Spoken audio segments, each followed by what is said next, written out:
In this video, we're gonna show you how to use Walmart Plus Scan and Go. First, open the Walmart app. Make sure you are signed in and have a Walmart Plus membership. Then start shopping. When you are inside a Walmart store, open the app and select Scan and Go.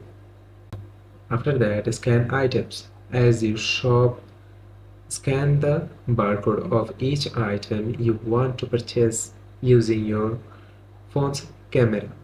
The app will keep track of your items and their prices.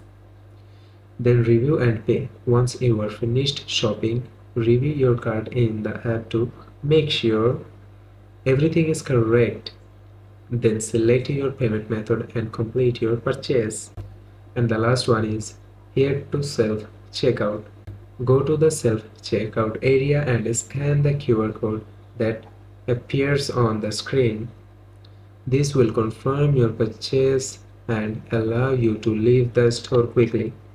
So that's how you can use Walmart Plus Scan and Go.